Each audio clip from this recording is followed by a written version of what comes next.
పర్వాలేదే, doctor వయ్యుండి తోట పనులన్నీ చేస్తున్నా. ఇలాంటి మూలికల మొక్కల్ని పెంచటం, వాటి మధ్యలో తిరగడం చాలా సంతోషంగా ఉంది. ఇక్కడున్న మూలికల గురించి క్షుణ్ణంగా తెలుసుకున్నావా? అలానే అనుకుంటున్నాను. ఎందుకన్నా మంచిది మీరు ఒకసారి టెస్ట్ చేసి చూడండి.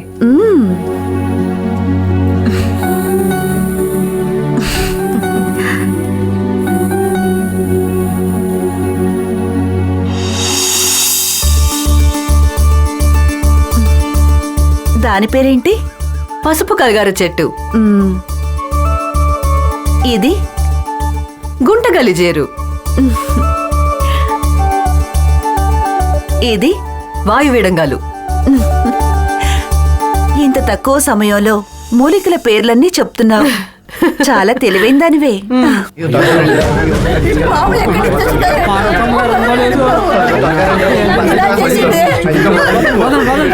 ఏమైందమ్మా? వచ్చేసిందండి. అలాగా, సరే మీరు లోపలికి తీసుకువెళ్ళండి, నేను వెళ్ళి అమ్మను పిలుచుకొస్తాను. వెళ్ళండి.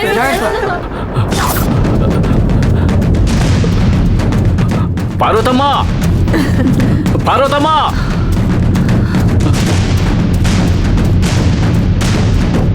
ఏమైంది పసుపుతయ్యా? అమ్మా, పావు కరిచిందని ఒక అతన్ని తీసుకొచ్చారు. నువ్వు తొందరగా రామ్మా.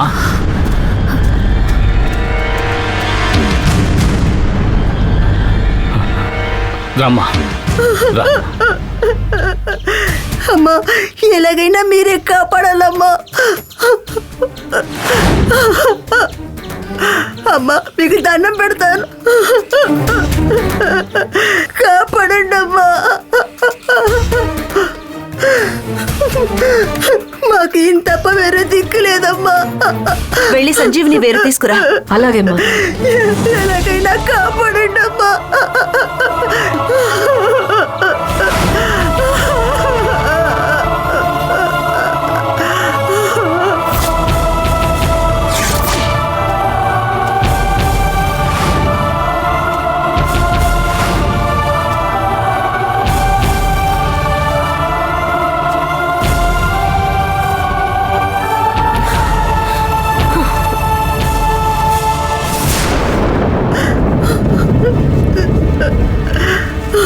అమ్మా, ఇదిగోండి. నువ్వే చెయ్యి. మీరు చూడండి అమ్మా. మీరే వైద్యం చేయండి అమ్మా. తనకన్నీ తెలుసు, నువ్వు చూడమ్మా. అలాగేనమ్మా.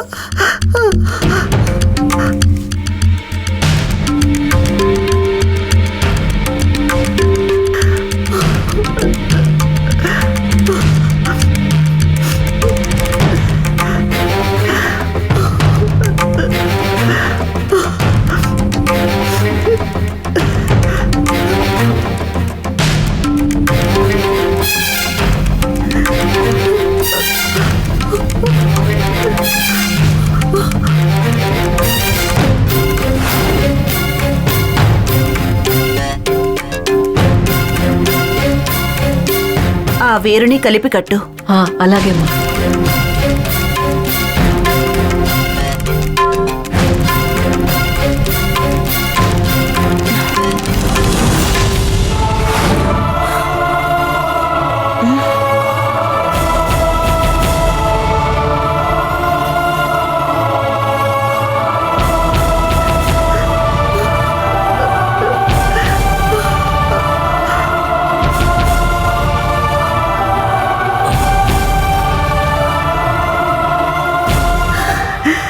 ఎలాగో గండం తప్పింది.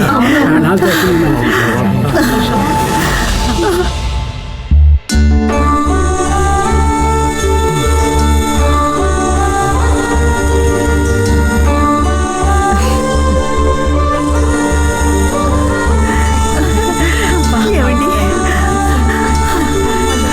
అంతా మీ దయమ్మా. లేవండి, లేవండి. ఇదిగో.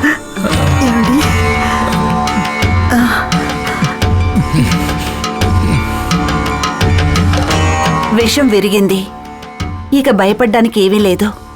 మీరు తీసుకెళ్ళండి. మీ మేలు మర్చిపోలేవమ్మా, మీకు రుణపడి ఉంటాం. అది తనకి చెప్పండి. ఆ దేవుడు మిమ్మల్ని చల్లగా చూడాలమ్మా. నా పసుపు కాల్ని కాపాడారమ్మా. పిలుచుకెళ్ళండి. లేవండి, లేవండి. జాగ్రత్త.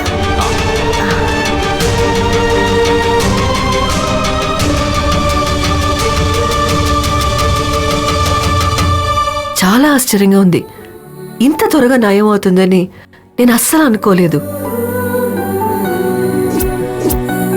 అంతా సంజీవిని వేరు శక్తి.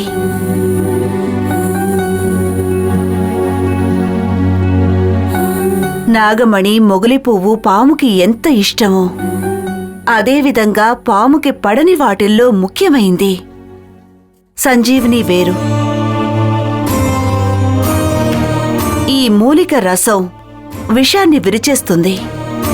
ఎటువంటి పాముకైనా ఈ సంజీవిని వేరు తగిలితే ఆ పాము శక్తిని కోల్పోతుంది. పాముని చూస్తే ఎవరైనా భయపడతారని నాకు తెలుసు. ఆ పామే భయపడే విధంగా ఒక వేరుందా? ఇలాంటివి చాలా ఉన్నాయి. ఒక్కొక్కటి తెలుసుకునేటప్పుడు ప్రకృతి మనల్ని కాపాడుతుందన్న నిజం మనకు తెలుస్తుంది. శిబిరంలో అందరూ నీకోసం ఎదురు చూస్తుంటారు. నువ్వెళ్ళిరా. అది సరేమా, మీరు పెట్టిన పరీక్షలో నేను పాస్ అయ్యాను కదా. నేనెప్పుడు నీకు పరీక్ష పెట్టాను? అది కాదు, అందరికీ ఎప్పుడు మీరే వైద్యం చేస్తారు కదా. ఈరోజు నన్ను వైద్యం చేయమని సరిగా చేశానో లేదా అని చెక్ చేశారు కదా, అందుకే అడిగాను.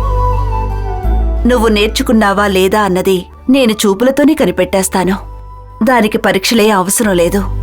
మరి అలాంటప్పుడు నన్నెందుకు వైద్యం చేయమన్నారు?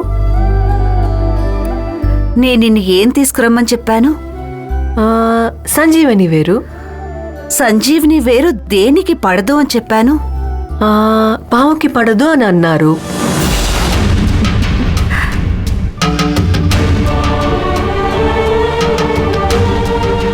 అయితే నేనెవర్ని? నాకు అది పడదు కదా.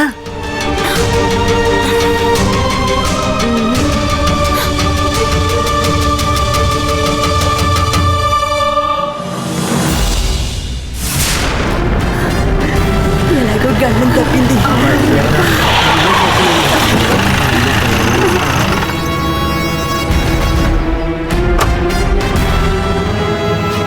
నువ్వేనా పూజారివి? అవును సార్. ఈ ఇంట్లో పాములు ఉన్నాయంట. చెప్పండి, వాటిని మీరే పెంచుతున్నారంట? ఎక్కడున్నాయి ఆ పాములు? అయ్యో, అటువంటి ఏం లేదు సార్. ఇక్కడ పాములు ఏమీ లేవు సార్. నా మాట వినండి. కంగారు చూస్తుంటే సార్, లోపల ఉన్నట్టుగానే నా మాట ఉన్నాయి. వినండి సార్. రండి, వచ్చి చూపించండి. సార్, మీరు అనుమానిస్తున్నట్టుగా ఇక్కడ పాములు ఏమీ లేవు సార్. అబద్ధాలు చెప్పకండి. ఇంట్లో పాములు పెంచుతూ వాటితో ఊళ్ళో వాళ్ళని భయపెట్టి వాళ్ళ దగ్గర డబ్బులు లాగుతున్నట్టు మా కంప్లైంట్ వచ్చింది. ఆ పాములు ఖర్చు ఇద్దరు చచ్చిపోయారట కదా. ఇంట్లో పాములు పెంచడం అనేది చట్ట ప్రకారం ఎంత తప్పో తెలుసా? అందుకే మిమ్మల్ని అరెస్ట్ చేసి పాములు పట్టుకెళ్దామని వచ్చాం. మర్యాదగా పాములన్నింటినీ అప్పగించండి.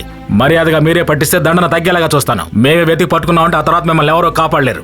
అయ్యో, పాములు ఏమీ లేవు సార్. మీకెవరో తప్పుగా చెప్పారు. అయ్యో, మన నందినిని పట్టుకుంటే ఎలాగైనా కాపాడాలి. ఈయన చెప్పిందే చెప్తున్నారు.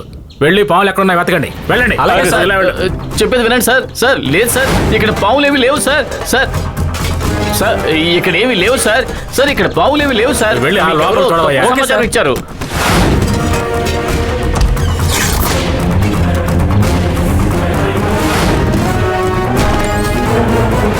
అయ్యా, నేను చెబుతున్నాను కదయ్యా, ఇక్కడ అటువంటివి ఏమీ లేవయ్యా. ఆ విషయం మేము చూసి చెప్తాం.